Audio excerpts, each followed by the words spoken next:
Second time's a charm, maybe. We'll see. Janelle, if you could, I'll unmute you right now. Oh, you are unmuted. I just did. Can you hear me? Yes. Wonderful. So I'm going to say next when it's time to change the slides, if that's okay. That's okay with me. Great. Well, thank you very much for allowing me to present today on a new incentive program for single-family dwellings for earthquakes. Next slide, please. The California Earthquake Authority has an incentive program called Earthquake Brace and Bolt. And in order for you to understand where this program came from, I just want to give you a couple slides about who the California Earthquake Authority, or CEA, is. Next slide. So the next slide is, pardon me, the CEA is an unusual instrumentality of the state. We're not an agency. We're publicly managed. Our governing board includes the governor, insurance commissioner, state treasurer. Click, please. You can click a couple times here. This was animated. Two more times. The CEA is privately financed, though, so we're not part of the state budget. So the money that is collected from premiums is put aside in its own account, invested conservatively for policyholders in case they need a claim. And money came from original participating insurers. You may see a logo of one of your insurers who's one of our participating insurers, and then from the premiums of policyholders. Next click, please. But it has a public mission. With our public board and our public mission, the idea is to promote education, mitigation, and insurance to make California more resilient for earthquakes. Next slide, please. So we fund our Earthquake Brace Bolt program out of something called the Loss Mitigation Fund. It was required by the California Insurance Code when the CEA was created after the Northridge earthquake. It's funded by up to 5% of investment income annually. And the idea is it's not just for policyholders, but rather it's intended for all Californians. Next slide, please.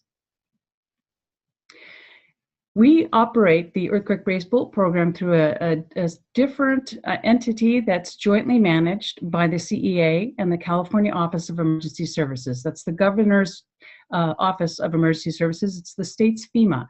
And it has a separate board with 2 members from each of those organizations. Next slide. The first incentive program, Earthquake Brace and Bolt, of that CRMP program is to do just some very simple things, which is sill plate anchorage and cripple wall bracing.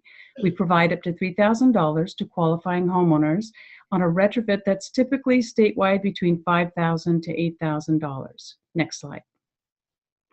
EBB funding comes from that CEA Loss Mitigation Fund, plus, if you click a couple times here, $3 million from the California state budget for 2016 and 2017. Plus, we are managing a FEMA grant program in Napa following the earthquake that is $300,000. So that's 100 homes in Napa that are going to be retrofit through this program. Next slide, please.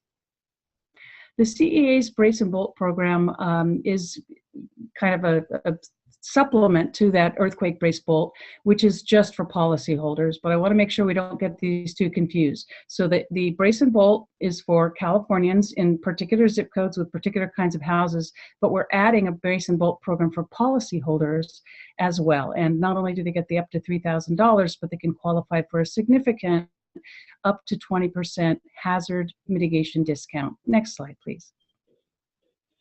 So I wanted to quickly just talk about Southern California's earthquake hazard, because I know when I talk to people, one of the things I hear a lot, if you could click on the next slide, please, is that, well, we went through and then blank, insert the earthquake that was nearest to you. And this is something that you might be able to Google and find, Southern California earthquake hazard. It's important to realize that earthquakes are actually rather local. The great big giant magnitude 8s and 9s can cover hundreds of miles. But for these less than 7 magnitude earthquakes, they really are local. And so you may have felt it, but it was not necessarily the earthquake that will challenge your property, your house. Next slide, please. So it's important to note that, if you do have one of these large earthquakes that's right in our backyard, we could see extreme to violent ground shaking that's stretches out for hundreds of miles. This is a scenario that was created for the San Andreas Fault. And you can see here that when you look at this and you kind of identify where Pasadena and the eastern part of the Los Angeles County are, that's where we went to with our earthquake brace program for very good reason. Next slide, please. So what kind of house are we looking to brace and bolt with this program? Next slide, please.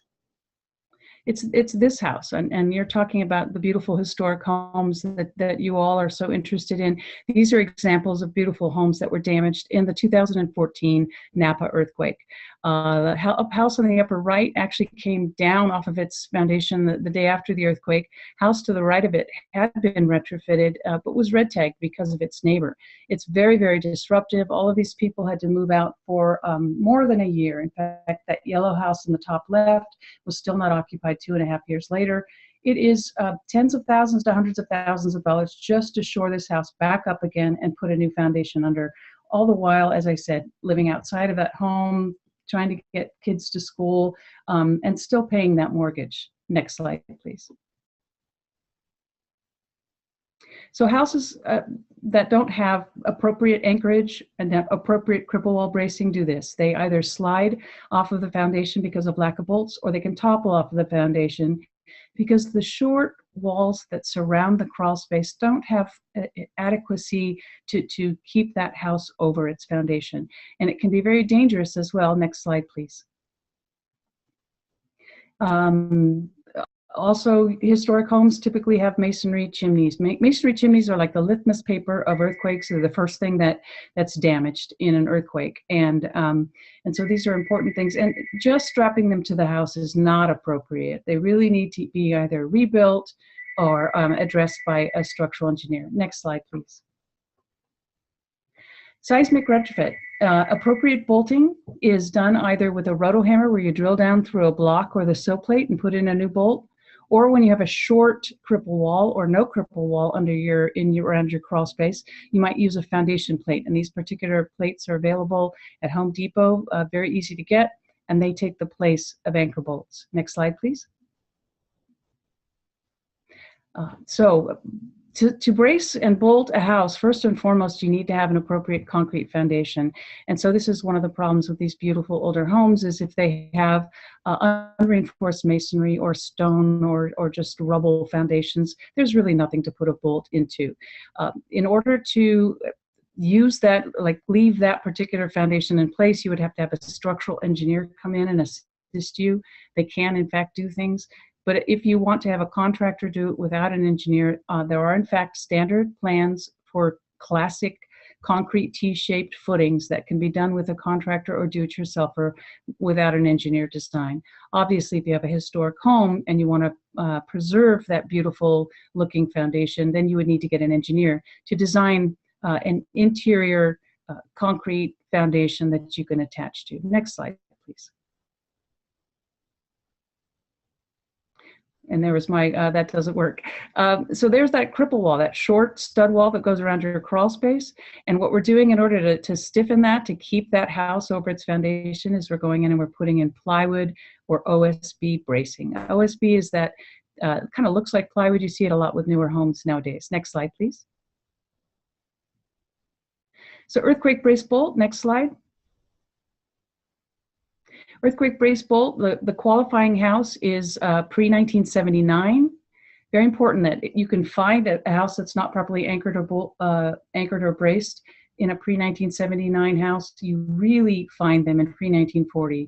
There were no seismic codes before 1940, and as they started to come in, they were sporadic up until 1979. After the 1971 Simi Valley, they were much more consistent. 5 or 6 steps up to that first floor means that you likely have a crawl space with cripple walls. And as I said, an older home likely means that you had inadequate bolting, maybe even no bolts, and certainly not appropriate bracing around that crawl space. Next slide, please. So earthquake brace and bolt is easy to find, earthquakebracebolt.com. Our website has great information for homeowners, contractors, and building officials. And next slide. And we have a contractor directory so that you can search with your zip code and get within, and you can insert whichever miles radius you want. We've got over 600 contractors statewide in our directory. Next slide. What we require is a permit. Very important that the permit states that the scope of work is in accordance with what we require, and it's very clear in our registration that we require a code, Chapter A3, that's been adopted into the state building code, and it needs to be signed by your local building official. Next slide, please. The brace and bolt project, in terms of historic homes that do have concrete foundations, the work is all done under the house. And so typically you don't have a problem with CEQA or with historic preservation issues. Obviously you would need to check that, but the work is all done underneath the house. Next slide. In addition to that, water heater bracing is required. If you have a new water heater, a new home, you're supposed to have water heater bracing. What we're doing with this is we're encouraging people to have the contractor take a look, see that it's been done properly, or if you're a do-it-yourselfer, to make sure that you check the guidelines and that your water heater has been properly braced. The submittals, invoice from the contractor, a W-9. Unfortunately, we've got tax exemption at the state level. We're working on the federal level, but don't have it yet. And then that signed permit. Next slide, please. So financial protection, just finally, next slide. The retrofitted house is not earthquake proof. It will suffer damage, and it may have more than one vulnerability. It may need more than just bolts and bracing. I think we've only got 2 more slides. Next slide. For example, you may have the living space over garage, which means that you might have inherent problem at that garage door. Whenever you take a wall out of a house, essentially you've taken out the element that resists earthquakes. Hillside conditions require a structural engineer, and then, as I mentioned, those large masonry chimneys. Next slide. And then financial protection. There is a calculator on the CEA's website. We have choices now on deductibles from 5 to 25%. And as I said, we do have up to 20% discount on earthquake insurance if you do the hazard reduction discount. You don't have to you're not going to be called by anyone if you put information into this premium calculator, but it gives you a chance to look at financial protection in addition to retrofitting a home. Next slide. So CEA hazard reduction discount is that brace and bolt will, done properly and verified with this form, will get you up to 20% discount on earthquake insurance. But most important, that brace and bolt is essential to keep that house, particularly the historic homes that you've worked so hard on preserving, over their foundation, and so that your house is much more readily available to shelter in place and to preserve the historic fabric of this beautiful state that we live in. And I believe that if that's not my last slide, the next one is.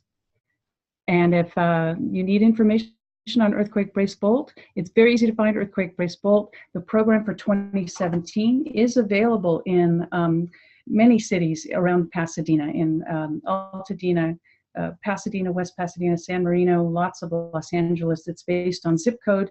Take a look, see if your zip code's in it. Go in, look at the video, look at the animations, and there's lots of people available on the other side of the customer care phone to assist you if you have any questions. But now I'll stop and see if you have any questions for me. Okay, and Janiele, what I'll do, you can hear me, right? Yes, I can. Okay. You'll repeat them for me? I will repeat the questions. So any questions? Yes.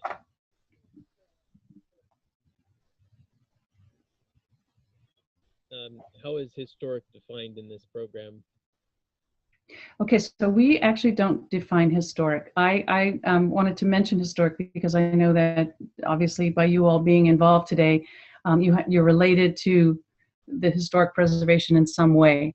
Our only criteria is that your house is pre-1979 and that it in fact has the bolt and brace vulnerability and that you utilize a permit. So we have absolutely no restrictions in terms of historic. Okay, thank you. Any further questions? Yes.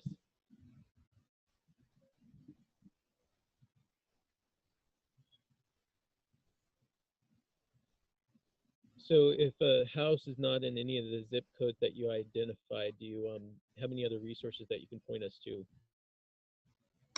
You know, other than your bank, the California State Treasury actually has implemented a loan program for single-family dwellings, and I'm trying to remember the name of it. It's brand new and just rolling out. I think if you were to Google California State Treasury's office seismic loans, you'll find it. But at this point, there are no other grant programs that I'm aware of. So it would be up to you to get a loan. We will be expanding, pending continuing support from the state of California. Okay, any further questions? Okay, I'm now going to turn it